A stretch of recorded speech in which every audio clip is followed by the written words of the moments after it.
2020 में कोरोना की एंट्री हुई। उसके बाद 2 वर्ष तक दुनिया थमी हुई थी।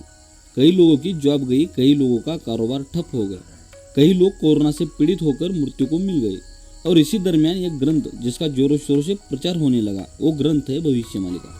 दोस्तों, इसी ग्रंथ की रचना 500 वर्ष पूर्व संत श्री अच्युतानंद जी ने की थी। प्रभु जगन्नाथ जी के प्रिय भक्त थे और प्रभु जगन्नाथ जी के कहने पर ही उन्होंने भविष्यमालिका की रचना की।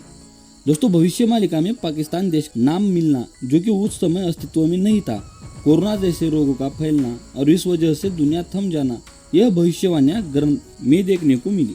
दोस्तों, आश्चर्य की बात यह है कि इस ग्रंथ में रशिया यूक्रेन युद्ध और जापान में आया भूकंप की भी भविष्यवाणियां की गई थी। दोस्तों, 2024 से लेकर 2029 तक भविष्यमालिका में की गई भविष्यवाणियां हम आगे वीडियो के माध्यम से देखेंगे। तो दोस्तों, बने रहिए वीडियो के अंत तक। धन्यवाद।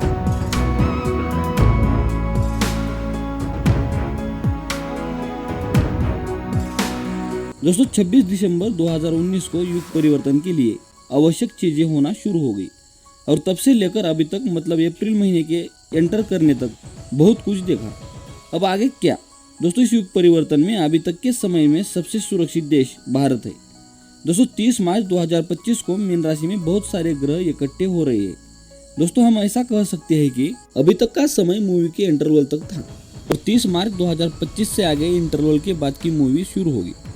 दोस्तों, 30 मार्च 2025 को शनि 2.5 वर्ष के लिए मीन राशि में रहेंगे।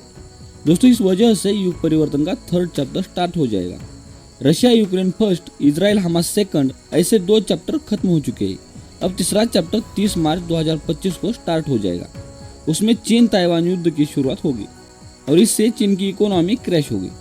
दोस्तों, चीन ताइवान में युद्ध होगा तो अमेरिका को इन्वॉल्व होना ही पड़ेगा। दोस्तों, रशिया यूक्रेन इजराइल हमास युद्ध जिस तरह चल रहे हैं उसी तरह चीन ताइवान युद्ध चलता ही जाएगा। दोस्तों, इस युद्ध में पश्चिमी देश इन्वॉल्व होंगे, इस वजह से इनकी भी इकोनॉमी क्रैश होगी। दोस्तों, जब 4था चैप्टर स्टार्ट हो जाएगा तो नॉर्थ कोरिया और साउथ कोरिया के बीच युद्ध स्टार्ट हो जाएगा। अब क्वेश्चन मार्क ये आता है कि इतना सब होने के बाद अमेरिका किसको मदद करनी जाएगी, क्योंकि इजराइल, ताइवान और साउथ कोरिया, इन तीनों की मदद अमेरिका को करना ही पड़ेगा। और उस समय जो सबसे सेफेस्ट प्लेस होगा वो होगा इंडिया। दोस्तों, वहाँ के भारतीय उस समय भारत लौट आने की सोचेंगे, लेकिन उनके लिए मुसीबत ये होगी कि अभी तक वहाँ पर रहकर जो भी कमाया होगा उसे वही छोड़ना होगा, क्योंकि उस समय पर वहाँ की इकोनॉमी क्रैश हो चुकी होगी और वहाँ से उन्हें $1 भी लाने नहीं देंगे। दोस्तों, आखिरी जंग तब स्टार्ट होगी जब 2029 के वर्ष में कोई मुस्लिम देश किसी नाटो देश पर हमला करेगा, तो वह तरीका बहुत ही खतरनाक होगा। तभी से असली वर्ल्ड वॉर 3 स्टार्ट हो जाएगा।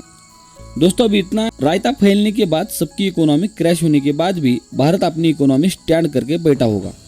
इसी बात से चीन को मिर्ची लगेगी और भविष्यमालिका में लिखा है कि चीन समेत 13 मुस्लिम देश भारत पर अटैक करेंगे। यह युद्ध 1.5 से 2 साल तक चलेगा और उसके बाद भारत विश्व गुरु बनकर उभरेगा। तो दोस्तों, चैनल को सब्सक्राइब करके बेल आइकन को ऑल पर करना मत भूलिए, क्योंकि आपको नोटिफिकेशन मिलेगा कि वीडियो अपलोड हो चुका है। तो दोस्तों, मिलते हैं अगली वीडियो में, तब तक बने रहिए हमारे साथ। धन्यवाद।